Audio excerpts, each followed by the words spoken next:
is going to discuss about the computation of the center manifold related to a translinear periodic form. Okay, thank you. And thank the organizers.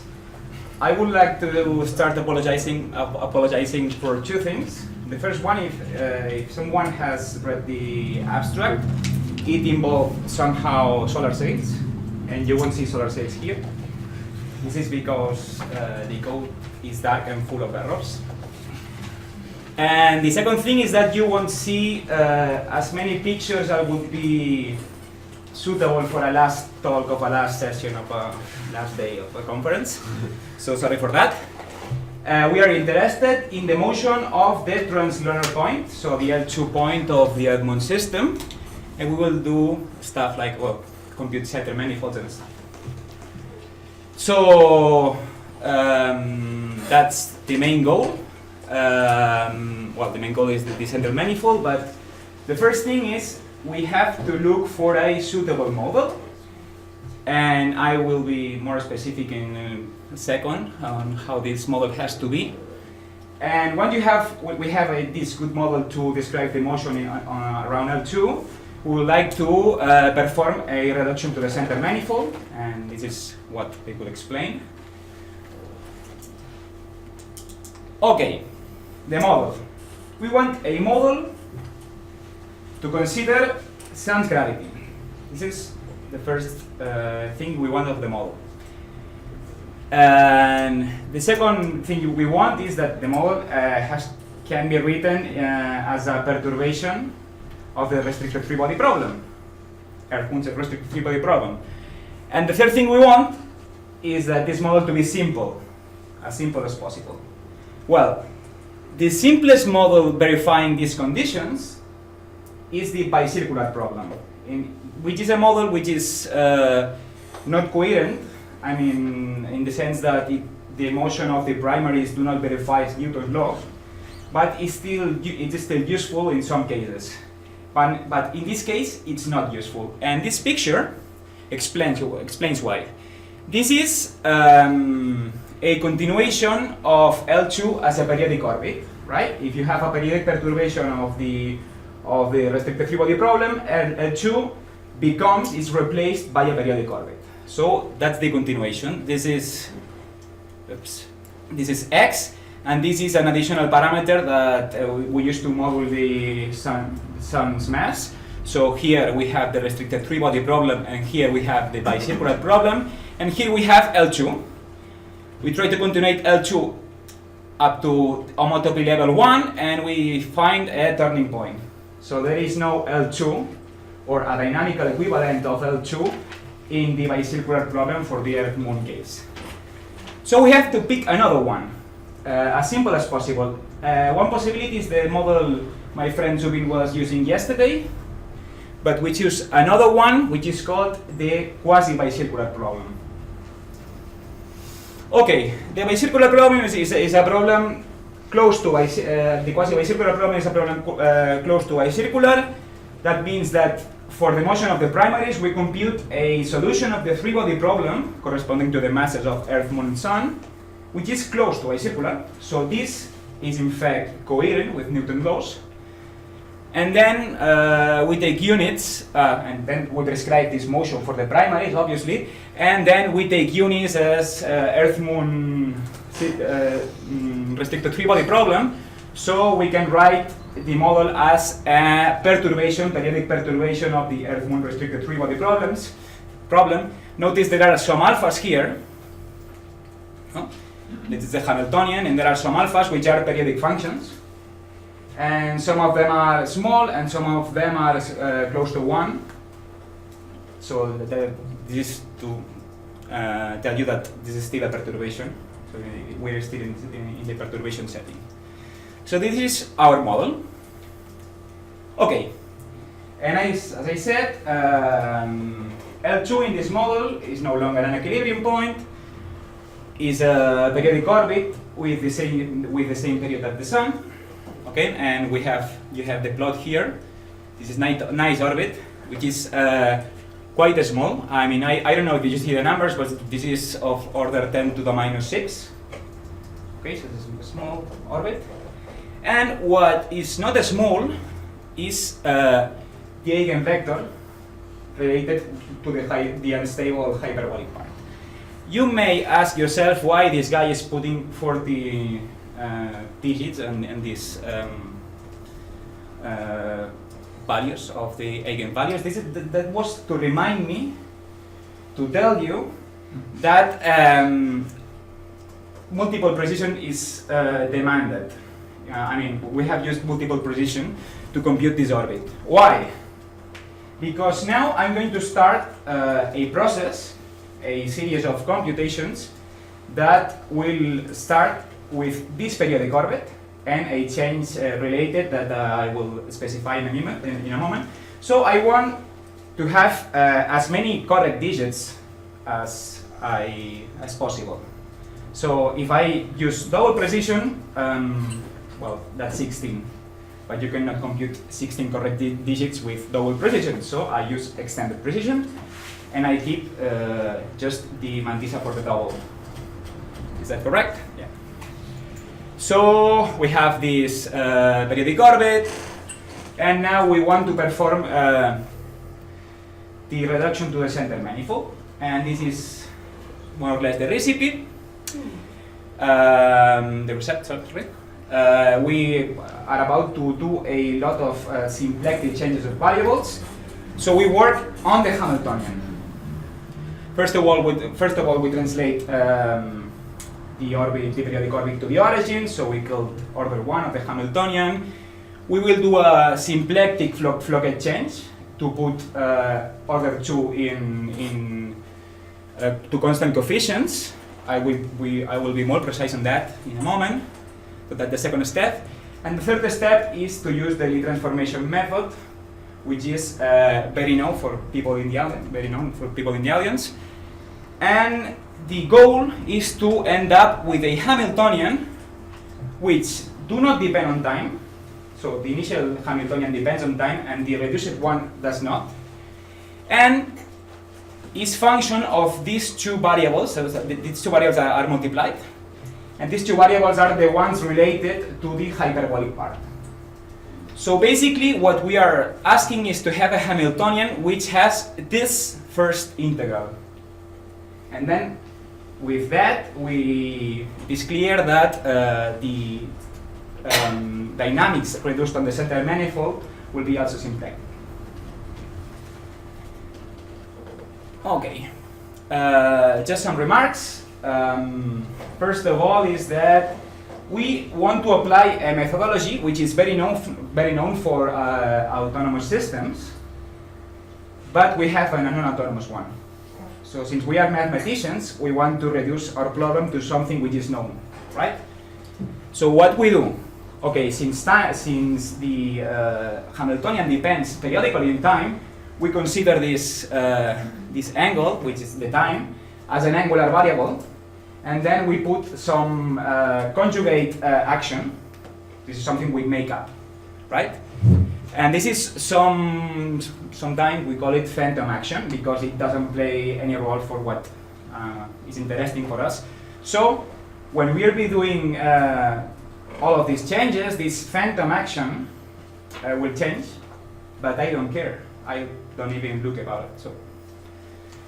And the second thing I want to mention is that since we are going to solve, I mean, Angel has mentioned that some time ago, is that if we want to solve equations, well, I mean, it would be nice if we can solve diagonal equations, right? So we complexify everything in order to things to diagonalize, and then we do all the process. And at the end, we go back to real variables. It's just standard. Okay, let's start with how we compute the order 2 of the Hamiltonian, of the reduced Hamiltonian. Well, we have a periodic orbit, so we have a variational flow, which is well studied by Floquet theory, right? We have the monodromy matrix, and we have which is constant coefficients, and we have a change of variables that cast the variational flow to constant coefficients. This is what we want to compute, the Floquet change. And basically, well, yeah, you have to compute this matrix B, which is essentially a logarithm of the monodromy matrix. I say essentially because there is a t here, which is the period. I put this B in real normal form, and I solve this initial value problem. And the solution, which is this P, well, is the change I want. Okay. So the only, I mean, a thing which is must be said is that you have to work a little bit in order to have this change being symplectic. So it is not straightforward. You have to, I mean, control the stuff, but it can be done, and it's not very difficult. But you have to keep an eye on it. So we have a change of variables that will give us the order 2. And now let's go to order R, right? So I suppose that, well, this is this phantom action I don't care about, why in blue. I already said how you, well, I don't know, but order to look like this. I haven't mentioned it, sorry. Okay. So I have order 2 ready. I suppose that I have up to r minus 1 ready. So this guy do not depend on time, and well, depends on this first integral, I said. And then we want to arrange order R. So what we do is, well, the Lie transformation method. We look for a suitable generating function. I will specify next slide. And, well, we do the classical Lie transformation method. And just a thing that, I mean, if you're used to work with the autonomous case, you will find that there is a extra term here. It's not extra. I mean, it's a term coming from the phantom action, well, the one corresponding to the angle, which does play a role. So, I mean, just to tell something. And, well, as I said, I want this generating function to do 2 things. The first one is that eliminate this, I mean, to eliminate monomials that have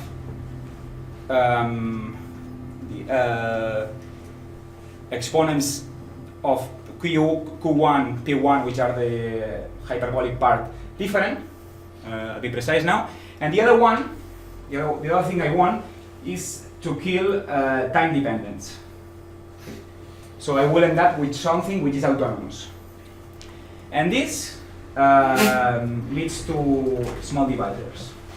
So we will see now that. So this is still the same Hamiltonian I want to arrange, and this is the generating function. So if K1 and K2, which are the exponents of the variables related to the hyperbolic part, are equal, that's nice. I want to keep this monomial. Sorry, I'm telling backwards. This is the thing I don't want to kill. I just. So, oops. See, if I don't want to kill the monomial, I will want to kill the time dependence. That's the reason. So the monomial persists and the time dependence do not. So this is this part of the generating function. And what you see is that here in this denominator they appear small divisors. So it's the bad point of killing time. I mean, in normal forms, when you kill something, you have a penalty, like in life, right? So we choose to kill time. We pay in terms of the radius of convergence of the normal form. And if not, it's okay because the reduction to center manifold do not involve small divisors. So that's nice. So this is maybe well, maybe not explaining, is the output of the program. So we have some monomials up to order 4 here of the center manifold. Okay. So I'm almost done. Just to tell some, first of all, technical remarks. We have used for integration multiple precision. So what is the integrator we've used? Taylor. Otherwise, my boss kills me. We use MPFR for the extended precision.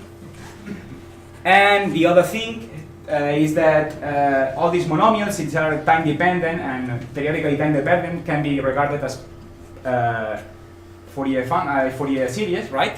Well, they are Fourier series. And you need an arithmetic of Fourier series. And to do this arithmetic, we use this package, which is the fastest Fourier transform in the West, done by Frigo and Johnson of the MIT. And I have to thank also the webpage of Jordi Luis Figueras to make the documentation to understand this code. Otherwise, I couldn't get it. And that's all. For conclusions, what I've explained, we have a periodic orbit which replaces the L2 point. We have performed a reduction of center manifold using the Lie transformation method. We have reduced the original system from 3.5 degrees of freedom to a family of area preserving max. So we can do plots. There are no plots here, but we can do plots nice because they're planar. And well, that's nice. This is why we kill time. I mean, to can have pictures in 2D. And the goal in principle was to apply this methodology for solar sails. That's now future work. And the other thing is that, well, we can use this very same methodology to work to compute normal forms, complete normal forms, I mean, and compute invariant Lie and stuff. And the other thing, which is in the next future, is to use this parameterization method on Poincare maps, Angel explained it, to perform, I mean, the reduction to the center manifold, but using the Poincare map. So the same thing, but using the Poincare map. And that's all.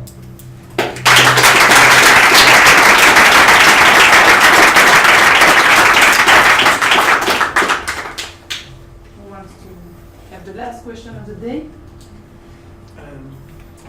I saw in the table of your results. So I suppose that the second column gives the accuracy of the. Oh yeah. Okay. No. Yes. This should be 0. It should be 0. After realification, this should be 0. Yes. But you say you were. But here it's in double precision. Yeah. Yes. So I don't think I don't know if it is clear, but the periodic orbit is computed in multiple precision. Okay. But all the subsequent steps are done in just the standard double precision.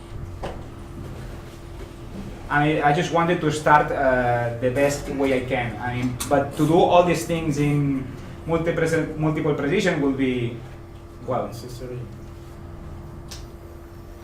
Yeah. But it means that you are losing basically 4 order of magnitude with round of error. Yeah.